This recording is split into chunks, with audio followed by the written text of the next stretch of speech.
Hello everyone. एक बार फिर से आप सबका बहुत बहुत स्वागत है एसजे ऑनलाइन क्लासेस में। इस वीडियो का जो टॉपिक है वो है नॉन हिंदी क्लास 10th का चैप्टर नंबर 2 ईदगाह, जो कि मशहूर कहानीकार और उपन्यासकार प्रेमचंद का एक कहानी है। तो इस वीडियो में मैं आपको इस चैप्टर से रिलेटेड सारे क्वेश्चन आंसर है, कंप्लीट सॉल्यूशन, ऑब्जेक्टिव सब्जेक्टिव जो आपके बुक में है, सब कुछ बताने वाली हूँ। साथ साथ इस ईदगाह कहानी के बारे में भी आपको थोड़ा सा बताने वाली हूँ और कंप्लीट सॉल्यूशन इस चैप्टर का देने वाली हूँ, सारे क्वेश्चन आंसर। तो आप लोग इस वीडियो को जो है वो पूरा देखिएगा।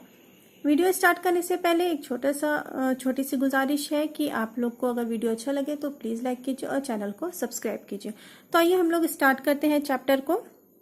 ईदगाह, जो कि नॉन हिंदी क्लास 10th की बुक किसलय भाग 3, जो कि 8वीं क्लास की भी किताब है, उसका चैप्टर नंबर 2 है ईदगाह, जो कि मुंशी प्रेमचंद की एक कहानी है।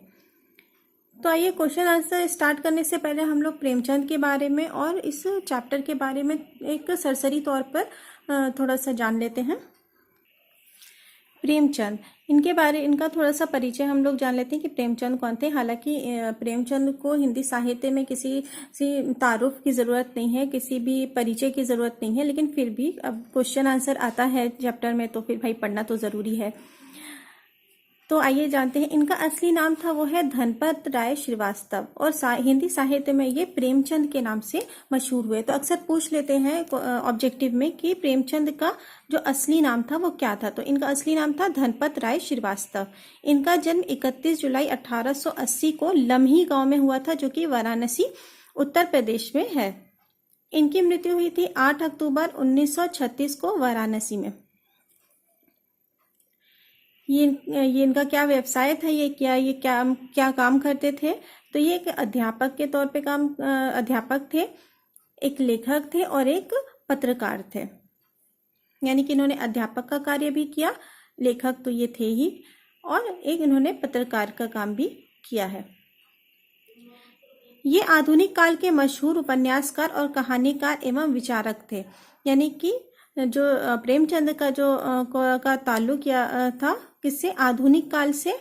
इस आधुनिक काल के ये मशहूर उपन्यासकार और कहानीकार थे, या कहानीकार और उपन्यासकार के रूप में ये हिंदी साहित्य के आधुनिक काल में बहुत ज्यादा मशहूर हुए। इनकी कौन कौन सी जो महत्वपूर्ण रचनाएं हैं, इनकी जो प्रसिद्ध रचनाएं हैं वो है सेवा सदन, प्रेमाश्रम, रंगभूमि, निर्मला, गबन, गोदान, कर्मभूमि, पूस की रात, पंच परमेश्वर, बड़े घर की बेटी, कफन, ये सब इनकी प्रमुख रचनाएं हैं। इसमें उपन्यास और कहानियां हैं। ये रचनाएं हिंदी तथा उर्दू दोनों भाषाओं में प्रकाशित हुई है। तो अगर आप उर्दू में भी पढ़े तो प्रेमचंद के कुछ जो कहानियां हैं वो मिलती हैं, और हिंदी में तो प्रेमचंद जो है वो उपन्यासकार के रूप में बहुत ज़्यादा मशहूर हैं। और उर्दू में भी बहैसियत अफसाना निगार प्रेमचंद के बहुत सारे चैप्टर जो हैं वो आप लोगों को अलग अलग क्लासेस में पढ़ने को मिलते हैं। तो उर्दू और हिंदी दोनों ही साहित्य में प्रेमचंद का एक बहुत ही महत्वपूर्ण स्थान है। चैप्टर इंपॉर्टेंट है, ज़रूर आता है एग्जाम्स में, अच्छे खासे क्वेश्चन इससे पूछे जाते हैं, इसलिए चैप्टर को बहुत ध्यान से और अच्छे से समझिए। आइए अब हम लोग चैप्टर का स्टार्ट करते हैं। ये जो कहानी है ईदगाह, इस कहानी के कौन कौन से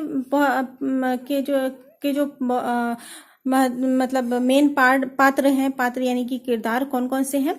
एक है हामिद, जिसके ऊपर ये पूरी कहानी है। दूसरी है आमना, जो कि हामिद की दादी है। तो ये पूरी कहानी हामिद और आमना के ही इर्द गिर्द घूमती रहती है, या इन्हीं की कहानी है। उसके अलावा है महमूद, मोहसिन, नूरे, सम्मी, ये लोग कौन है, हामिद के दोस्त हैं। तो ऑब्जेक्टिव क्वेश्चंस में आता है कि महमूद कौन था, या हामिद का दोस्त का नाम पूछ लेता है। तो कौन कौन से थे, महमूद, मोहसिन, नूरे और सम्मी, ये हामिद के दोस्त हैं। तो ये जो पूरी कहानी है ये इसमें इन्हीं किरदारों के बारे में या इन्हीं के आसपास घूम रही है। मेन किरदार कौन है, हामिद है और उसकी दादी है। तो आइए हम लोग सरसरी तौर पे जान लेते हैं कि कहानी क्या है। कहानी शुरू होती है ईद के दिन से। ईद का दिन है, सब बच्चे तैयार हो रहे हैं, सबको ईदी मिलती है, पैसे हैं सबके पास, लेकिन हामिद जो है वो बहुत गरीब लड़का है, आमना बहुत गरीब है दोनों।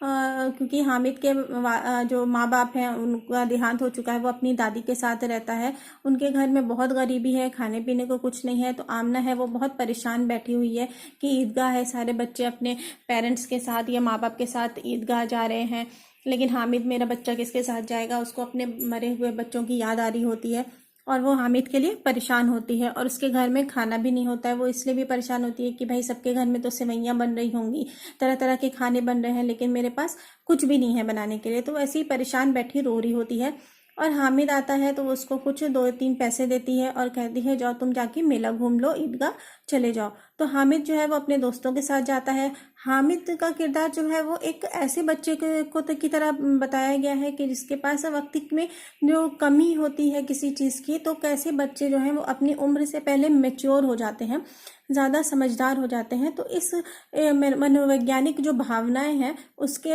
हामिद के ऊपर रख के जो प्रेमचंद जी ने बहुत अच्छे से बताने की कोशिश की है। ये कहानी एक मनोवैज्ञानिक कहानी है कि किस तरह से तरह तरह की जो भावनाएं हैं, जैसे आमना की भावनाएं हैं अपने पोते को लेकर के या अपनी गरीबी को लेकर के, उसी तरह हामिद की अपनी जिम्मेदारी को लेकर के किस तरह से भावनाएं हैं वो चेंज होते हुए बहुत खूबसूरती से प्रेमचंद जी ने बयान किया है। तो हामिद फिर अपने दोस्तों के साथ मेले चला जाता है, उसके पास पैसे कम होते हैं, वो सारे बच्चों की तरफ देखता है, कोई खिलौना खरीद रहा होता है, कोई मिठाई खा रहा होता है, लेकिन वो अपने हाथ में पैसे को देख रहा होता है और वो सोच होता है कि मैं इसको फिजूल खर्च नहीं करूंगा। क्योंकि देखिए कमी के साथ उस बच्चे के पास इतनी अकल होती है कि मुझे बर्बाद नहीं करना है। जब किसी के पास किसी चीज़ की कमी होती है तो उसको उसकी अहमियत का ज़्यादा एहसास होता है।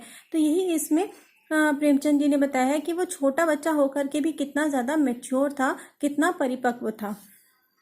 तो सब बच्चे खिलौने खरीदते हैं, मिठाइयाँ खाते हैं, लेकिन हामिद जो है वो आगे जब जाता है तो एक दुकान पे उसको चिमटा दिखता है, उसमें उसको उसकी दादी की याद आती है कि कैसे रोटी बनाने में उसकी दादी का हाथ जल जाता है और वो अपनी दादी के लिए चिमटा खरीद लेता है। और फिर उसके चिमटे को देख करके उसके दोस्त भी बहुत ज़्यादा उससे मतलब चौंक जाते हैं या बहुत ज़्यादा जलते हैं कि अरे देखो इसका चिमटा कितना अच्छा है, ये तो टूट भी नहीं सकता। बाकी सबके खिलौने जो हैं वो टूट जाते हैं। और वो जब घर आता है तो दादी उसके सर पकड़ के बैठ जाती है कि अरे देखो इसने तो पैसा बर्बाद कर दिया। लेकिन जब वो बताता है कि उसने क्यों खरीदा चिमटा, तो दादी उसको प्यार से गले लगा लेती है। तो यही पूरी कहानी है। आइए अब हम लोग क्वेश्चन आंसर स्टार्ट करते हैं। पहले हम लोग ऑब्जेक्टिव क्वेश्चन से स्टार्ट करते हैं, उसके बाद सब्जेक्टिव क्वेश्चंस देखेंगे। ऑब्जेक्टिव क्वेश्चंस है जो 1 नंबर का आपके आते हैं, पूछे जाते हैं और इस चैप्टर से बहुत क्वेश्चंस आते हैं, तो इस चैप्टर को बहुत अच्छे से पढ़ लीजिएगा। पहला सवाल है खंजरी किसने ली थी, जवाब है सम्मी ने। दूसरा सवाल है नमाज खत्म होने के बाद लोग क्या कर रहे थे, जवाब है एक दूसरे के गले मिल रहे थे। तीसरा सवाल है प्रेमचंद द्वारा रचित पाठ है जो आपकी किताब में है, उसका जवाब है ईदगाह। अगला सवाल है हामिद ने कितने पैसे का खिलौना खरीदा, जवाब है 3 पैसे, उसको उसकी दादी ने 3 पैसे दिए थे। अगला सवाल है खिलौने किस चीज के बने थे, जवाब है मिट्टी के। अगला सवाल ईदगाह कहानी वंचित बचपन की परिस्थितियों पर किस ढंग से टिप्पणी करती है, जवाब है मार्मिक यानी इमोशनल। अगला सवाल है महमूद ने कौन सा खिलौना खरीदा, जवाब है सिपाही। सवाल नंबर 9 है अभावग्रस्त बच्चे में किस तरह की सोच पैदा किया गया है, जवाब है वयस्क की तरह। यानी अभावग्रस्त यानी कि अगर किसी चीज की कमी होती है तो बच्चा कैसे सोचने लगता है, जवाब है वयस्क यानी कि मैच्योर आदमी या बड़ों की तरह। अगला सवाल है मोहसिन के पास कितने पैसे थे, जवाब है 15। अगला सवाल है कैसा जीवन बाल मन को वयस्क की तरह सोचने के लिए मजबूर कर देता है, जवाब है अभावग्रस्त यानी कि किसी चीज की जब कमी होती है, अभाव होता है। सवाल नंबर 12 है हामिद की दादी का क्या नाम है, जवाब है अमीना। अगला सवाल है चुनौती बच्चों को डैश बना देती है, खाली जगह भरना है, जवाब है परिपक्व यानी कि मैच्योर। अगला सवाल है मुहर्रम किस तरह का त्योहार है, जवाब है गम का। सवाल नंबर 15 है ईदगाह कहानी आधारित है, जवाब है बाल मनोविज्ञान पर यानी कि चाइल्ड साइकोलॉजी पर। सवाल नंबर 16 है रमजान के कितने दिन के बाद ईद का त्योहार आता है, जवाब है 30 दिन। अगला सवाल है हामिद खिलौने की जगह अपनी दादी के लिए क्या खरीद कर लाता है, जवाब है चिमटा। अगला सवाल अमीना अपनी कोठरी में बैठी क्या कर रही थी? जवाब है रो रही थी। तो मैंने इसमें सिर्फ जवाब लिखा है, आपको ऑप्शन में 3-4 आप पूछ सकते हैं, जैसे कि रो रही थी, इसमें जवाब है, पूछ लेगा हंस रही थी, बैठी थी, चुप थी या रो रही थी, तो आपको इसमें रो रही थी पे टिक करना है। इसी तरह से बाकी सवाल आएंगे। जो सही ऑप्शन है मैंने वो लिखा हुआ है आंसर में। अगला सवाल है, मेले में हामिद ने क्या खरीदा? जवाब है चिमटा। अगला सवाल, ईदगाह कहानी की मुख्य विशेषता क्या है? जवाब है अभाव एवं चुनौतियां बच्चे को परिपक्व बनाती हैं। अगला सवाल है, महमूद के पास कितने पैसे थे? जवाब है 12। सवाल नंबर 22 है, ईदगाह भेजने से पहले हामिद की दादी का दिल क्यों कचोट रहा था, यानी कि क्या सोच रही थी, क्यों दुखी थी? जवाब है हामिद कैसे अकेले जाएगा। सवाल नंबर 23 है, मेला जाने से पहले हामिद दादी से क्या कहता है? हाँ, कहता है तुम डरना नहीं अम्मा, मैं सबसे पहले आऊँगा। सवाल नंबर 24 है, चिमटा देखकर अमीना के मन में कैसा भाव जागा? जवाब है चिमटा खरीदने के कारण की बात सुनकर दादी का क्रोध भाव तुरंत स्नेह में बदल गया। जब उनको पता चला कि हामिद ने चिमटा क्यों खरीदा था कि ताकि उनकी उंगलियां ना जले, तो उनका जो क्रोध था वो प्यार में बदल गया।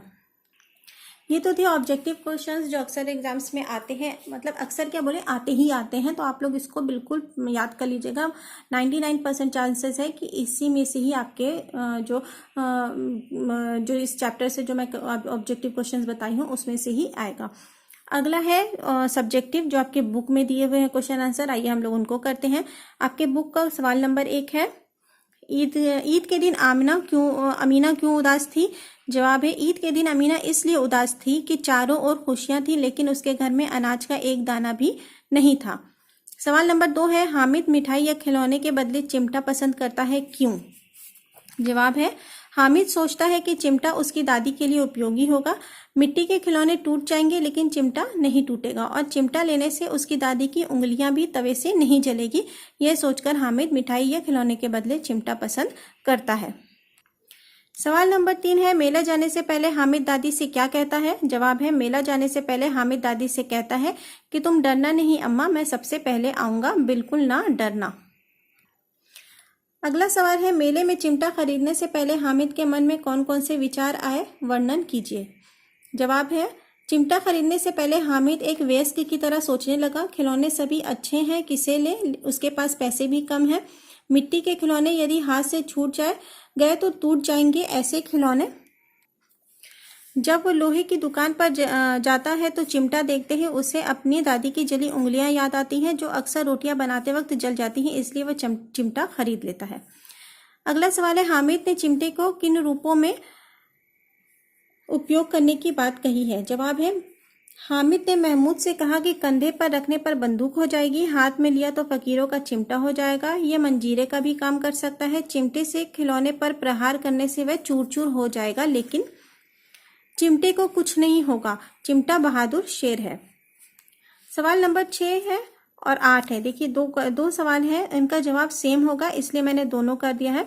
ईदगाह कहानी आपको कैसी लगती है, इसकी मुख्य विशेषताएं बताइए, या ईदगाह कहानी की प्रमुख विशेषताएं बताइए। आपके बुक में ये दोनों सवाल है, दोनों का जवाब एक होगा इसलिए मैंने एक जगह लिखा है। जवाब है ईदगाह कहानी हमें अत्यंत रोचक लगी।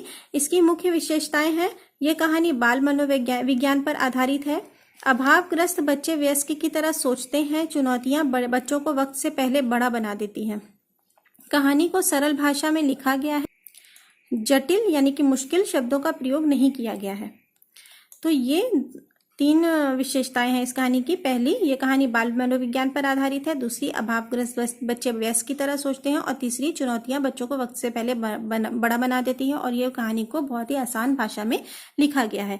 अगला सवाल है, चिमटा देखकर अमीना के मन में कैसा भाव जागा? जवाब है चिमटा देखकर अमीना के मन में हामिद के प्रति और प्रेम गहरा गया। उसके त्याग, सद्भाव और विवेक से वह गदगद हो गई, यानी कि बहुत ज्यादा खुश हो गई और बहुत ही ज्यादा इमोशनल हो गई, भाव विभोर जिसे कहते हैं। ये तो थे क्वेश्चन आंसर आपके बुक के। अब है अलग दूसरी एक्सरसाइज है पार्ट से आगे, जो कि आपके बुक में दिया है। पहला सवाल है इसमें, महमूद, मोहसिन, नूर और हामिद में किसका चरित्र अच्छा लगा, कारण बताइए।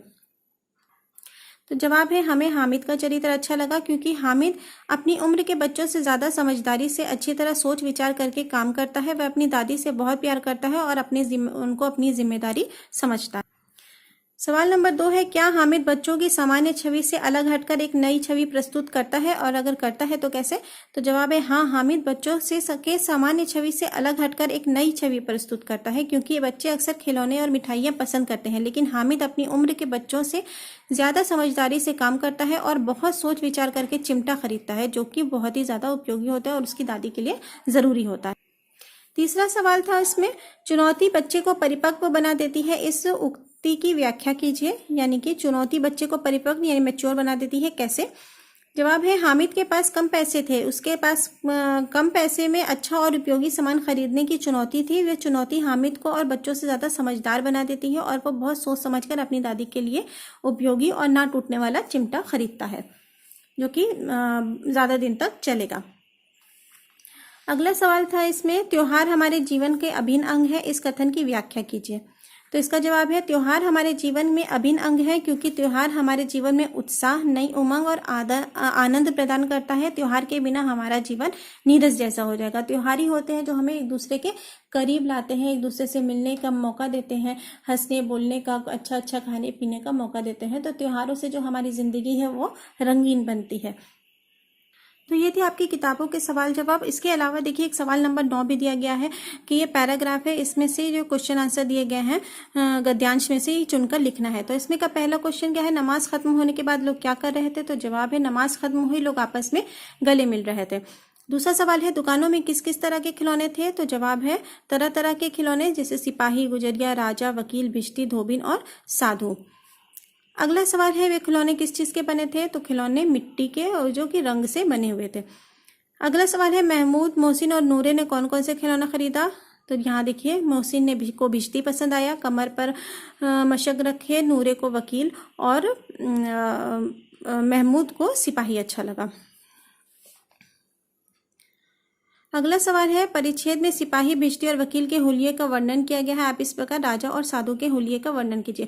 तो राजा कैसा दिखता है? सर पे मुकुट पहना रहता है और चमकीली पोशाक और कमर में तलवार और गले में हीरे जवाहरात की माला पहने हुए। तो ये राजा का वर्णन हो गया। और साधु कैसा दिखता है कि पीले रंग का वस्त्र, पीताम्बरी वस्त्र धारण किए हुए, गले में रुद्राक्ष की माला, हाथों में माला, पोथी पत्रा लिए हुए। तो ये साधु का हुलिया होता है।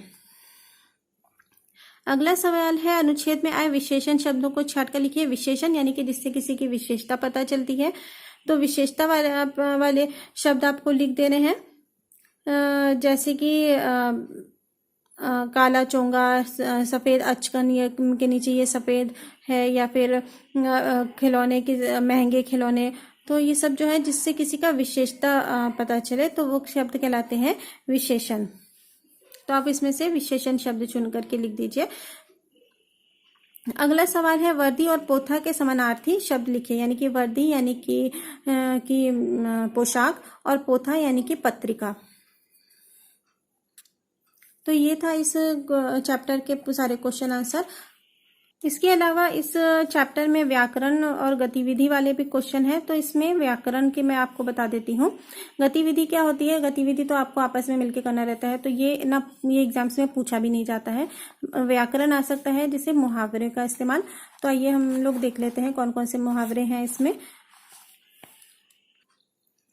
पहला है रंग जमाना, यानी कि किसी पे रौब जमाना। हामिद ने चिमटा खरीद कर सब पर अपना रंग जमा दिया।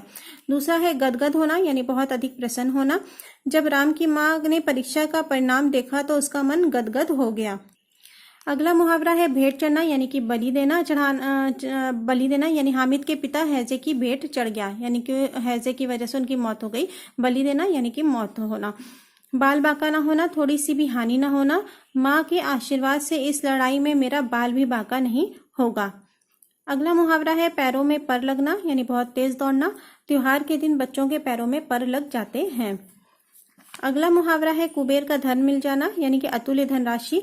बच्चे थोड़े पैसे पाकर उसे बार बार गिनते हैं मानो वो कुबेर का धन पा लिया हो। तो ये था इस पूरे चैप्टर का कंप्लीट सॉल्यूशन, जो आपकी बुक के सारे सवाल जवाब और ऑब्जेक्टिव क्वेश्चंस जो एग्जाम्स में पूछे जाते हैं, आप इनको अच्छे से तैयार कर लीजिए। तो इस चैप्टर से कहीं से भी कैसे भी क्वेश्चन आ जाएगा, आप लोग 100% आप सॉल्व कर सकते हो अगर आप लोग इस वीडियो को अच्छी तरह से देख लिए तो। अगर वीडियो अच्छा लगे तो लाइक कीजिए और चैनल को सब्सक्राइब कीजिए। Thank you.